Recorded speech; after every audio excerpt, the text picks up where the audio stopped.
Bismillahirrahmanirrahim. Alhamdulillahirabbil alamin. Wassalatu wassalamu ala sayyidil mursalin wa ala alihi wa sahbihi wa man tabi'ahum bi ihsan ila yaumiddin. Amma ba'd.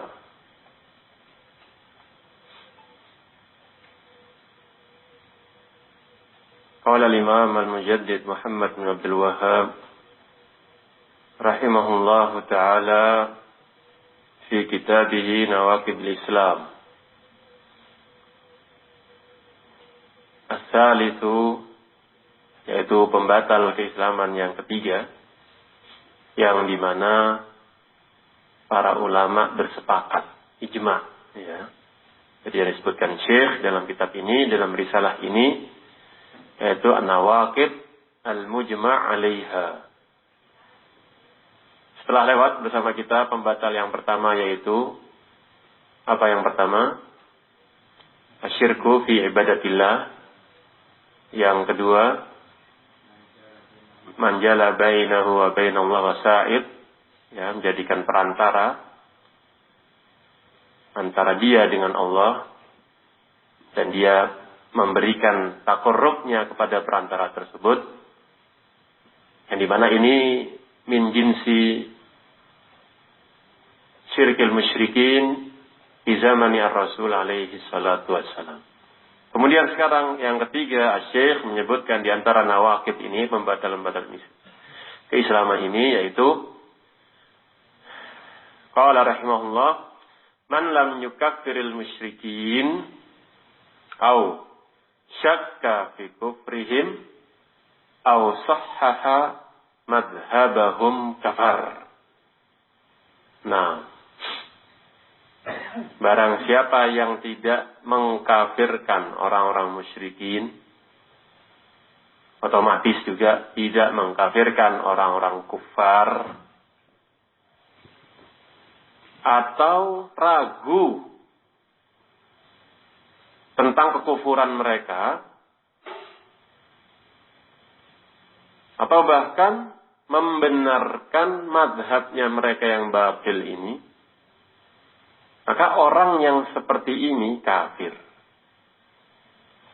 Nah, orang ini tidak menyekutukan Allah, dia beribadah hanya kepada Allah, dia banyak berbuat baik kepada manusia, gak pernah buat syirik, ya. Tapi ketika ditanya gimana pendapatmu tentang Yahudi,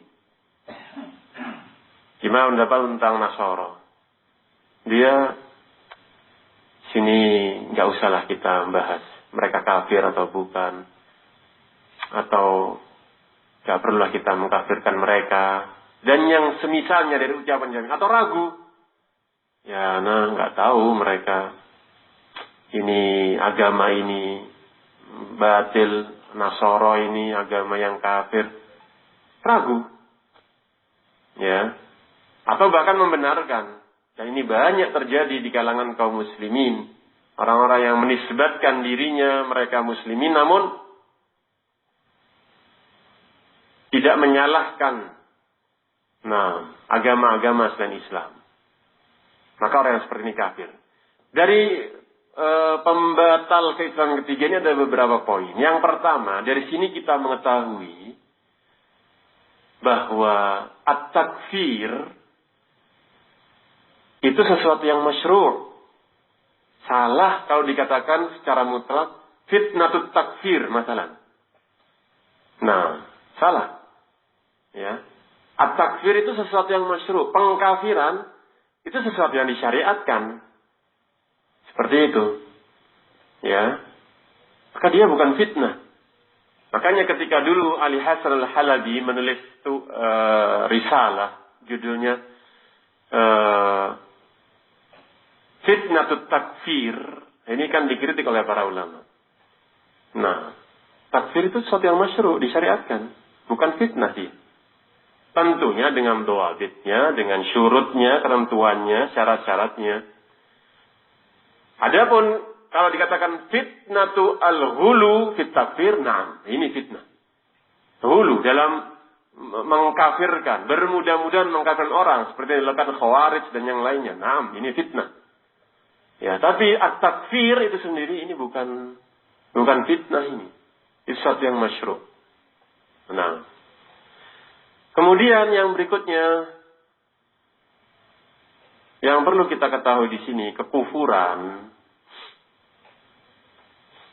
yang dimana seseorang itu dikatakan seperti Syekh ini, ya, itu kekufuran yang memang di situ datang nas secara jelas, ya, nas syar'i secara jelas bahwa perbuatan tersebut kufur. Nah, kekufuran yang wadih, yang jali, ya, ini yang kemudian apabila seseorang ragu, tidak mengkafirkan pelakunya, atau bahkan mendukung mazhabnya, kafir orang seperti ini. Namun apabila kekufuran tersebut perkara yang sifatnya masih mukhtalafun fi, diperselisihkan oleh para ulama, ya, walaupun misalnya kita meyakini bahwa hal tersebut itu kekafiran, maka tidak boleh kemudian kita mengatakan orang yang tidak mengkafirkan atau ragu dalam kekufurannya atau membenarkan mazhabnya ini kafir. Paham ya? Contohnya begini. Sudah jelas apa yang dilakukan oleh Nasara, apa yang dilakukan oleh Yahudi dan yang lain-lainnya, kesyirikan dan yang lain ini jelas. Nah, kekufuran yang nyata. Di situ ada kekufuran yang sifatnya masih diperselisihkan oleh para ulama. Tarkus shalah. Orang yang meninggalkan sholat, anak pribadi yakin kepada pendapat yang mengatakan kafir. Tentunya dengan ada rinciannya lah ya. Nah, tarkus shalah. Ini suatu kekafiran. Seperti itu. Tapi para ulama berselisih. Apakah kemudian ada orang lain yang tidak mengkafirkan tarikus shalah? Ada orang yang ragu tentang kekufurannya tarikus shalah? Atau bahkan ada orang yang mengatakan bahwa tarikus shalah itu tidak kafir? Berarti orang ini kafir? Kan tidak. Ya. Nah, ini yang perlu kita ketahui. Nah, tarikus shalah kafir. Sebagaimana ucapan Abdullah bin Syakik, salah seorang tabi rahimahullah mengatakan, "Kana sahabah la yarawna syai'an minal a'mal tarkuhu kufrun illa shalah." Berarti ijma' para sahabat. Dahulu para sahabat, kata Abdullah bin Syakik, tidak melihat suatu amalan yang apabila ditinggalkan oleh pelakunya, kemudian dikatakan sebagai kafir. Kecuali amalan sholat. Coba lihat, para sahabat sepakat, tidak ditemukan seorang pun dari kalangan sahabat yang menyelisihi pendapat ini. Nah, tapi datang setelah itu para ulama berselisih pendapat. Karena ahadits yang datang pada permasalahan kekafiran masalah amalan itu bermacam-macam. Sehingga akhirnya jumhur ulama mengatakan tarikus shalah tidak kafir. Maka tidak masuk pembahasan ini. Khawarij. Nah, sebagian ulama mengatakan Khawarij kafir. Syekh bin Baz berpendapat bahwa Khawarij itu kufar. Kemudian juga Syekhuna Ubaid al-Jabiri hafizahullah mengatakan Khawarij kufar. Orang lain yang tidak sepakat, ragu dengan pendapat ini, atau bahkan menyelisihi pendapat ini, ya nggak bisa kemudian dikatakan kafir. Nah, ya jadi pembahasan ini apabila terjadi pada kekufuran yang memang datang nas secara syar'i yang wadah, jali, bayin. Ya, perkaranya memang jelas, kekufurannya itu jelas. Nah, perkara yang ketiga yang perlu kita ketahui bahwa hal ini itu tidak melazimkan, tidak melulu konsekuensinya itu berkaitan dengan urusan akhirat. Maksudnya begini. Baik. Ini kan artinya kalau kita tidak mengkafirkan Yahudi, na'udzubillah, ya berarti kita kafir. Kan seperti itu. Ya. Orang tidak mengkafirkan Nasara, ya kafir. Ini maksud dari Syekh seperti itu. Baik. Berarti kalau kafir, tempatnya di neraka. Kan seperti itu. Ya kan? Kita nggak ragu orang kafir nanti di akhirat tempatnya di neraka. Itu bila syak. Ya. Tapi, ya ini sekarang. Kalau sudah pada permasalahan ta'yin kepada fulan wa fulan dari kalangan orang kafir, ada fulan Nasrani meninggal, kita katakan dia kafir. Sudah, kalau kafirnya ya jelas kita kafir. Terus apakah kemudian juga boleh untuk kemudian kita mengatakan fulan ini ta'yin, ya sudah ta'yin menyebut nama seseorang, dia di neraka. Nah, ini permasalahan lain lagi. Nah, ya.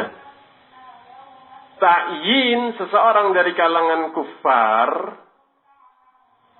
itu sebagaimana disebut oleh Ibnu Qayyim rahimahullah dalam kitabnya Thariqul Hijratain. Ta'yin seorang dari kalangan kufar bahwa dia di neraka itu maukulun ilallah. Nah, urusannya diserahkan kepada Allah.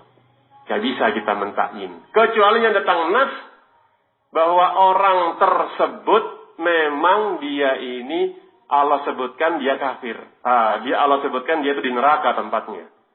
Atau datang hadis yang sahih bahwa orang ini di neraka. Abu Lahab, misalnya Abu Jahal, Fir'aun, dan yang lain-lainnya. Nah, tapi kalau sudah selain dari yang disebutkan, dan ini juga disebut oleh Syekh Al-Utsaimin rahimahullah dalam Majmu' Fatwanya, juga Al-Lajnah Daimah dalam fatwanya. Kita secara tegas mengatakan orang tersebut kafir. Tapi nggak boleh untuk kemudian kita menjazm orang tersebut masuk neraka. Karena permasalahannya kafir di dunia, untuk kemudian di akhirat ini urusan lain lagi. Nah, ya, dengan beberapa alasan, di antaranya siapa yang bisa memastikan dari kita bahwa sudah tegak iqamatul hujjah kepada orang tersebut? Ya, bahwa dia tempatnya, bahwa dia itu sudah tegak hujjah, yakin tentang kebatilannya, sehingga dengan itu kita bisa memvonis dia tempatnya di neraka. Siapa yang bisa menjamin? Nah, jadi masalah ta'yin fulan seseorang dengan menyebut nama dari kalangan orang-orang kufar, bahwa dia tempatnya di neraka, ini tidak bisa. Itu diserahkan kepada Allah Subhanahu wa ta'ala. Nah, kemudian yang berikutnya juga, bagaimana kita bisa memastikan juga bahwa dia ini memang betul-betul kafir zahiran wa batinan. Nah, ma'ruf fulan Nasrani, dia Kristen. Ya, kita punya tetangga misalnya kita kenal di pasar, meninggal. Di situ kita katakan dia kafir sudah.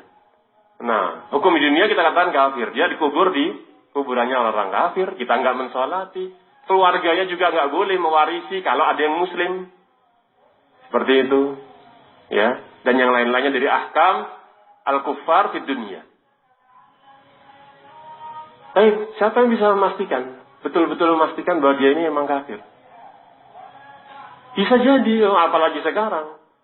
Dengan orang di kamar pun tidak keluar kemana-mana, dia bisa tahu segala hal melalui internet. Nah, kan banyak disebutkan dalam Al-Quran orang-orang yang menyembunyikan keimanannya.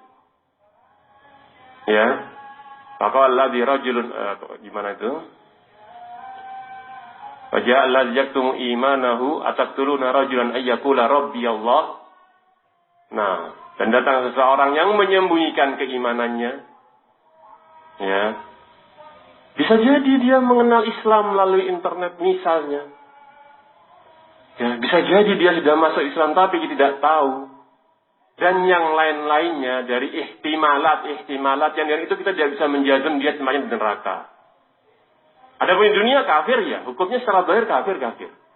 Tapi ta'yin, nah ini perkara yang beda lagi. Jadi ta'yin antara dia kafir dunia dengan ta'yin kemudian konsekuensinya dia di neraka, ini tolong dibedakan. Nah, ya sehingga barakallahu fikum, kalau sudah urusannya masuk neraka, ini urusannya Allah Subhanahu wa taala.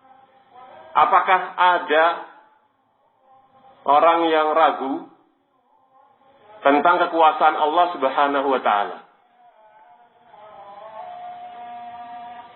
Disebutkan oleh para ulama di antara kekufuran yang jelas, man syakka fi qudratillah fahuwa kafir.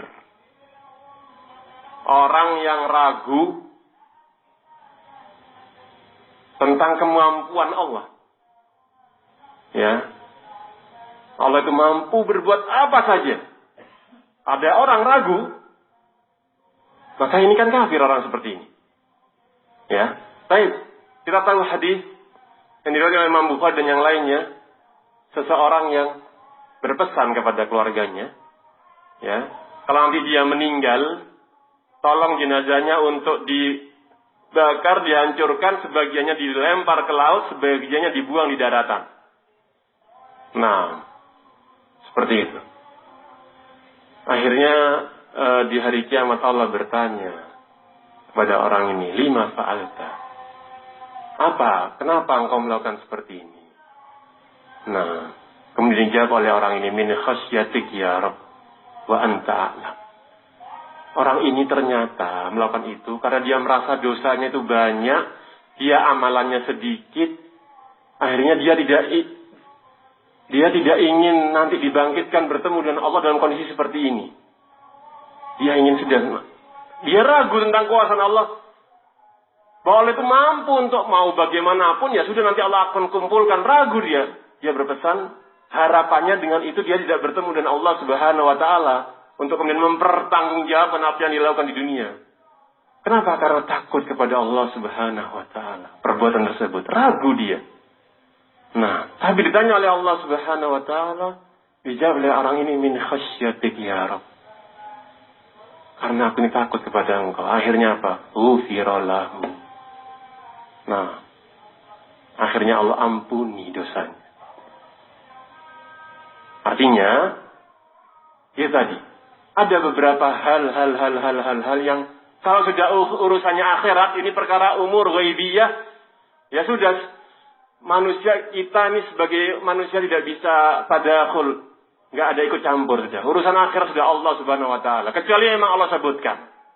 Nah, jadi ini tolong diperhatikan antara pengkafiran seseorang yang jelas di atas kekufuran, kita katakan dia kafir, namun bukan konsekuensinya akhirnya kita juga bisa mengatakan dia di akhirat tempatnya di neraka. Nah, baik. Qala rahimahullah rabi'. Man i'taqada anna ghaira hadi Nabi sallallahu alaihi wasallam akmalu min hadihi aw anna hukma ghairihi ahsan min hukmihi kalladzi yufaddilu hukma at-tawaghit ala hukmihi fahuwa kafir. Nah, pembatal keempat yaitu yang dimana ijma, ya. Jangan lupa hal-hal yang kita baca ini merupakan perkara-perkara yang ijma.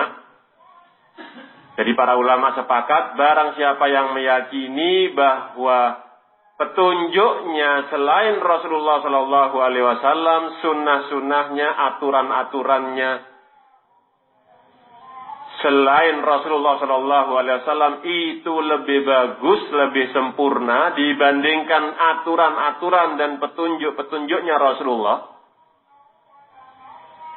atau hukum selain dari hukumnya Rasulullah, berarti hukumnya selain hukum Islam itu lebih afdal, lebih ahsan, lebih baik dari hukum Islam, dari hukumnya Rasulullah. Seperti contohnya, kata Syekh di sini, orang yang lebih mengutamakan hukumnya tawaghit dibandingkan hukumnya Rasulullah SAW, maka orang ini fahuwa kafir. Nah, ini pembatal keislaman yang keempat, yang berikutnya, yang dimana para ulama berijma, bersepakat tentang kafirnya orang ini kondisinya. Coba kita perhatikan di sini, mani' taqada, ya, sehingga kita mengetahui ayat yang berbicara tentang hukum berhukum kepada selain hukum Islam itu kan ayatnya 3 yang disebutkan, 3 kondisi yang disebutkan, bukan hanya 1 kondisi. Nah, wa man lam yahkum bima anzalallah faulaika, ada yang disebut kafirun, ada yang disebut fasiqun, ada yang disebut zalimun. Nah, sehingga tidak semua yang berhukum dengan hukum selain Allah kemudian dia langsung divonis dengan kekafiran. Tapi kata Syekh di sini apa? Mani' taqada, meyakini. Adapun orang yang berhukum dengan hukum selain Allah dalam kondisi ghalabat alaihil hawa, ya sudah, karena hawa nafsunya entah dunia dan yang lainnya. Dalam kondisi tidak ada keyakinan seperti ini, maka tidak bisa dikatakan bahwa orang tersebut kafir, pemerintah tersebut kafir, pemerintah tersebut keluar dari Islam dan yang lain-lainnya. Yang banyak dilakukan oleh Al-Khawarij di masa ini dan masa-masa sebelumnya. Bahkan telah banyak fatwa dari para ulama, ya, tentang hukum atau tentang para hukam, pemerintahan-pemerintahan yang berhukum dengan selain hukum Allah Subhanahu wa taala, yang zahirnya mereka itu yastahillun, menghalalkan. Nah, Syekh bin Baz atau Syekh Taimin dan banyak, mereka tetap menasihatkan an yunasahu, ini banyak kalimat-kalimat seperti ini. Tidak kemudian langsung mengatakan mereka kafir. Nah, terus nasihati, terus diberikan masukan, terus diberikan penjelasan, terus munasahah. Sehingga permasalahan ini pun hati-hati.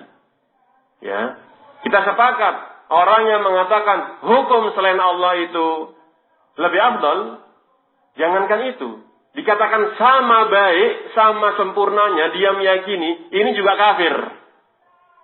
Nah, kami kemudian untuk tanzil hukum, meletakkan hukum ini langsung kepada fulan, wa fulan, nah ini hati-hati. Ya, hati-hati artinya jangan kita bermudah-mudahan. Jangan kita tasarruf, terburu-buru. Nah, memang para ulama telah mengkafirkan sebagian hukam dari kaum yang negara-negara yang menisbatkan dirinya kepada Islam.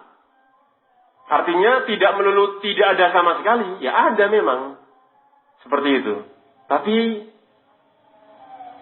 apa bedanya Khawarij dengan Ahli Sunnah? Kalau Khawarij itu tadi ngawur, yang penting oh ya berhukum dengan hukum Allah, kafir. Dan yang lainnya entah melihat terpenuhi syaratnya atau tidak dan yang lainnya. Ya, nah ini hati-hati. Kita lihat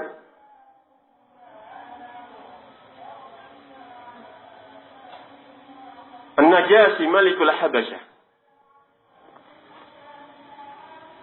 Dia pemimpin, dia raja. Nah, dalam kondisi dia tidak menerapkan hukum Islam pada kekuasaannya. Nah, kenapa? Ketidakmampuan.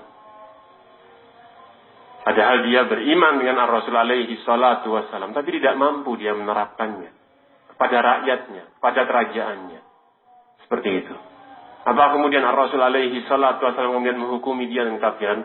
Bahkan sebaliknya, Ar-Rasul alaihi salatu wassalam mensolati jenazahnya, melakukan salatul ghaib kepada jenazahnya. Padahal beliau tidak menerapkan hukum Islam yang dimana dia penguasanya. Rahimahullah. Berhukum dengan hukum selain Islam. Seperti itu. Tapi itu tadi perkaranya nggak bisa untuk kemudian langsung orang yang berhukum dengan selain hukum Allah itu dikatakan dia kafir. Maka di sini Syekh ingin menjelaskan mani'ta koda ini koid yang sangat penting. Nah, ya, i'tiqad, istihlal. Nah, ini yang kemudian orang dihukumi dengan kekafiran. Nah, tapi kalau dia sampai pada derajat ini, bahkan kalaupun sudah sampai pada derajat tersebut, coba kita lihat. Man qala bi anal Qur'an makhluk wa huwa kafir. Barang siapa yang mengatakan Al-Quran itu makhluk, maka dia kafir. Tapi bagaimana muamalah Imam Ahmad terhadap para khulafa atau para umara ketika itu? Pada Ma'mun, pada Mu'tasim, ya. Yang dimana mereka itu bukan hanya mendakwahkan pemikiran kufur ini, madhab kufur ini, mereka juga sampai menyiksa orang. Nah, mendakwahkan iya, menyiksa orang iya. Tapi Al-Imam Ahmad dan yang lain dari para ulama di zaman tersebut tidak ada yang mengkafirkan mereka. Artinya, kalau sudah permasalahan kekafiran, takyin kepada seorang, itu tidak bisa terburu-buru. Ada dawabitnya, ada ketentuannya, ada syarat-syaratnya. Seperti itu. Nah, apakah bisa kita mengatakan ketika kita melihat seseorang sujud kepada sonam, kemudian kita langsung katakan dia kafir? Boleh kita mengatakan itu? Melihat orang sujud kepada sonam. Ya kita tahu sebelumnya bahwa dia ini muslim. Nah, lihat, sujud kepada sonam. Boleh kita katakan, oh kafir sudah. Boleh? Hah? Nggak bisa.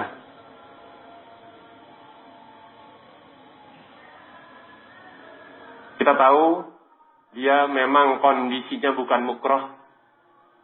Siapa tahu dia diancam misalnya tanpa kita lihat ada pistol di misal. Ini misal artinya.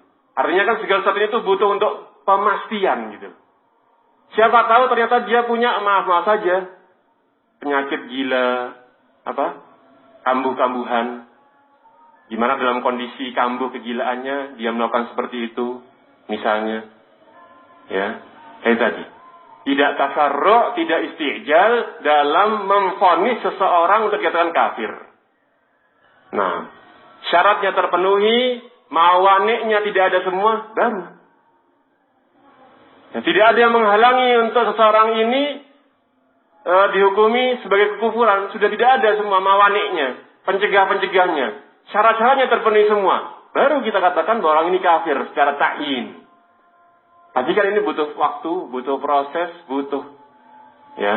Sehingga barakallahu fikum, hati-hati. Kata Syekh mani'ta qada. Ini pun yang meyakini ini butuh adanya munasahah.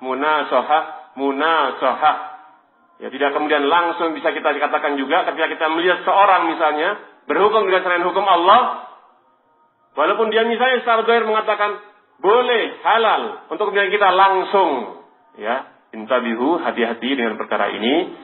Naktafi bihadzal qadar wa sallallahu ala nabiyyina Muhammad wa ala alihi wa sahbihi wa sallam walhamdulillahi rabbil alamin.